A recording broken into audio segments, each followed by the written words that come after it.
Noah Carter was only 10 years old, but that evening he walked into the most exclusive financial tower in Chicago as if he carried an entire universe inside his small hands. The marble floors shone beneath the towering glass ceiling, and a warm golden light glowed over suits worth more than his mom earned in a month.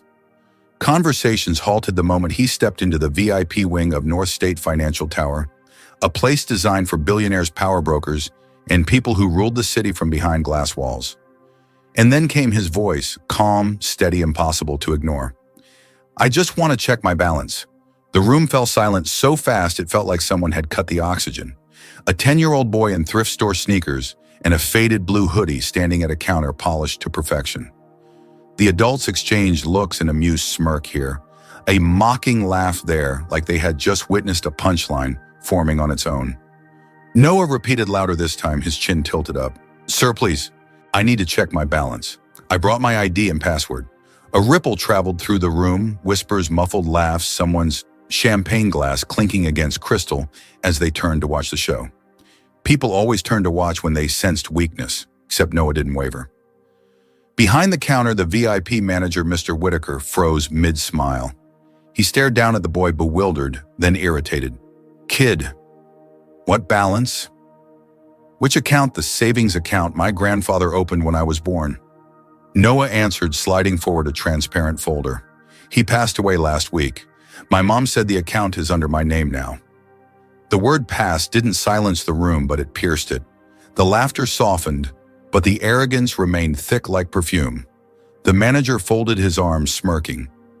"This floor is for high-profile investors, not piggy banks filled with spare change. Children like you handle your accounts downstairs." Noah inhaled slowly, a deep, grown-up breath that didn't belong to a child. "My grandfather told me to come here, to this exact floor, and I promised him I would." Someone behind Noah chuckled cruelly. A man in a sleek gray suit whispered to his elegant wife, probably son of a cleaner. "Found a loophole and thinks he's important." More laughter. But Noah didn't flinch. He placed the folder on the counter like it was something sacred. Inside were documents, the account number, a birth certificate, a legal authorization, and a small handwritten note from the only person who never laughed at him, Robert Carter, his grandfather. For a moment, something flickered in the manager's eyes. Annoyance, maybe curiosity, maybe both. "Fine," Mr. Whitaker sighed. "Let's see what we've got. Probably a kid's bonus account." He typed lazily, fully expecting numbers so tiny he could laugh about them later during cocktail hour. But then he froze. His fingers hovered above the keys. His face went pale. He tried typing again once, twice, 3 times. His hand began shaking. Behind Noah, the laughter died instantly. Someone whispered, "What's happening?" Another muttered, "Is something wrong with the system?" Mr. Whitaker swallowed hard. "Kid, who exactly was your grandfather?" Noah lifted his eyes steady and unafraid. "The only person who never laughed at me." The manager's chair screeched backward as he shot to his feet. "I need to confirm something. Please wait here."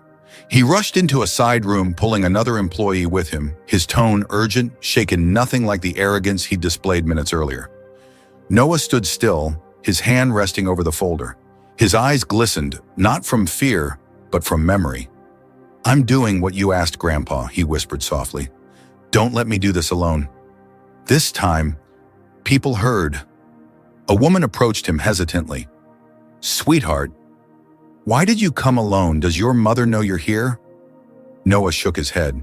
"She doesn't know, but Grandpa said I had to come the moment he was gone." The room exhaled, almost ashamed. He wasn't a boy trying to show off.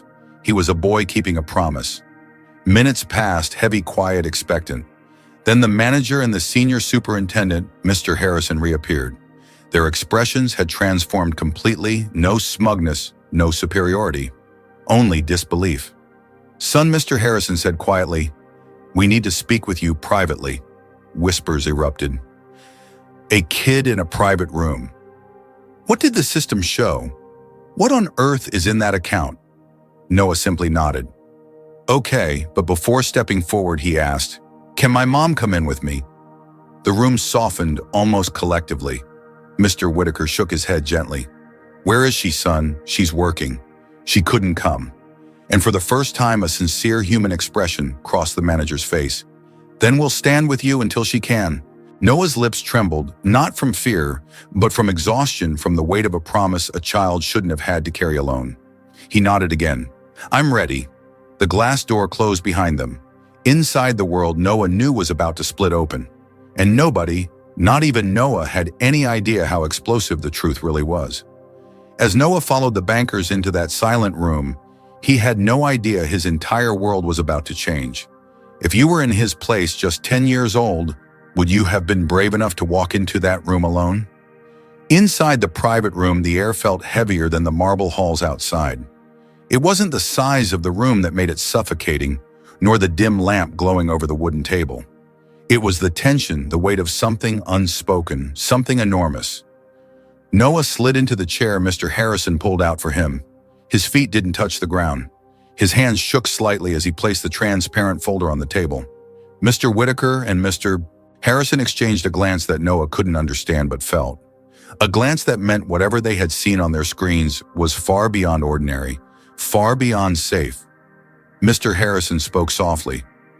Noah, before we open your documents again, I need you to know you're completely safe here. Safe! The word echoed in Noah's chest like an unfamiliar note. Safe from what or from whom? The superintendent gently opened the folder. He found 3 items: an official letter folded into thirds, a handwritten envelope, and a small golden key that glimmered under the lamplight.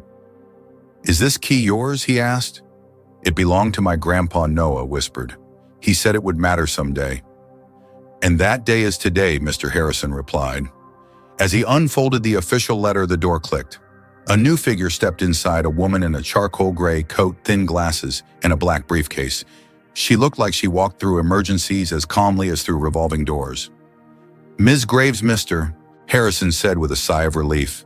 Thank God you're here. The woman nodded and approached the table. Noah, my name is Linda Graves. I was your grandfather's attorney. Noah blinked. Grandpa had an attorney. Your grandfather had a lot more than that, she answered quietly.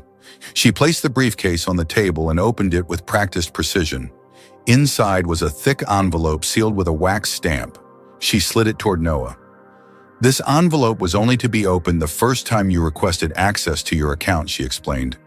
Your grandfather knew this moment would come. He prepared everything. Prepared everything. That phrase made something shift inside Noah like a door unlocking.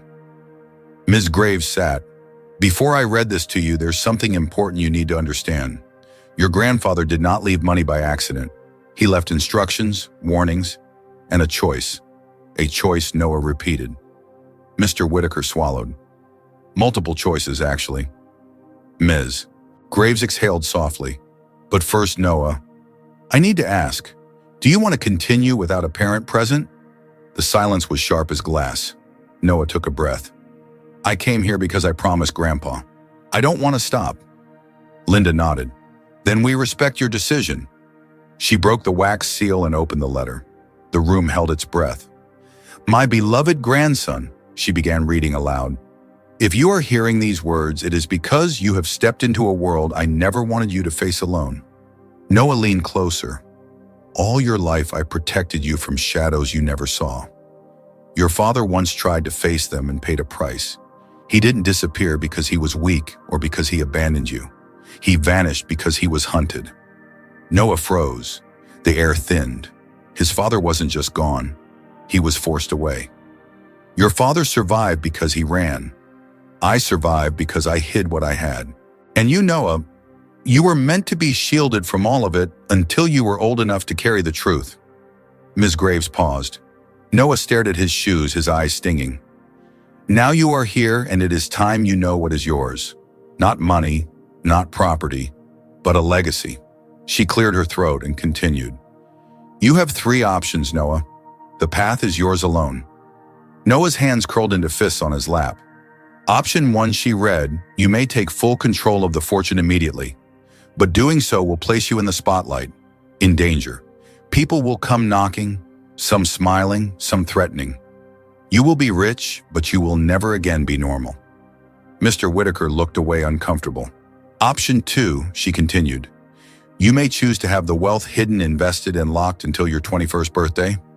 You will remain protected, supervised, prepared. The world will not know what you possess. You will be allowed to grow. Noah lifted his chin slightly at that.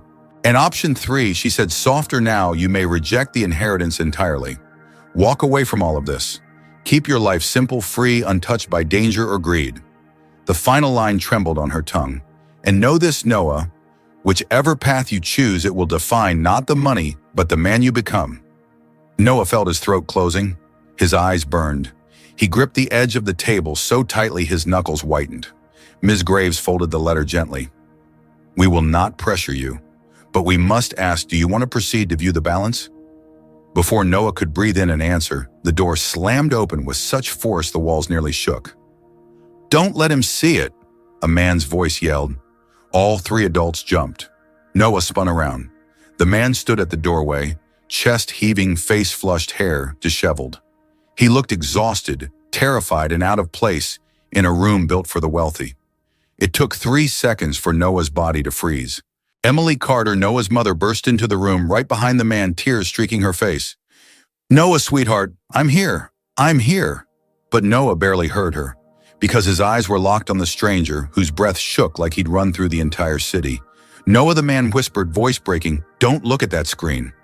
Please, not yet. Noah's head felt light. He gripped the chair for balance. How do you know my name? The man closed his eyes, a tear slipping free. Because I'm your father. The world fell out from under Noah's feet. Emily gasped a raw, painful sob. Mr. Harrison froze mid-step. Ms. Graves dropped the pen she held. Even Mr. Whitaker's mouth fell open. Mark Carter stepped forward slowly, his voice shaking as if every word cut through his throat. I never left you, Noah. I didn't abandon you. I disappeared because they threatened me. They threatened you. I ran because it was the only way to keep you alive. Noah felt his entire chest quiver. The air in his lungs turned cold. He tried to speak, but only a whisper escaped. Why didn't you come back? Mark looked at him as though the question ripped something inside him. I tried. God knows I tried. But every place I went, they watched. Every time I got close, someone followed. I didn't come back because coming back meant endangering you. Your grandfather made me swear to stay hidden. Emily wiped her tears, her voice trembling. Mark, he deserved to know. I know, Mark whispered, eyes breaking. But I didn't know if the people hunting us were still out there. And you know why they wanted us. Mr. Harrison lowered his voice. The account. Mark nodded. The money, Mark said, isn't just money. It's tied to men who don't accept losing. Men who think power belongs to them. Your grandfather stole their power by giving everything to Noah. Noah's heart pounded. So if I see the balance, you become a target again, Mark finished. A cold silence spread through the room. The screen in front of them still displayed a loading bar frozen halfway, like a monster behind glass. Noah stared at the glowing screen, at the letter, at the key, at the father he thought was dead, at the mother who'd cried more than any child should ever see. He felt something shift inside him, a spark of truth, a spark of courage. I don't want to run, Noah whispered. I want to know the truth. Noah, Mark choked out, you don't have to choose today. But I do, Noah said, his voice stronger, because Grandpa trusted me, and I trust him. The room held its breath.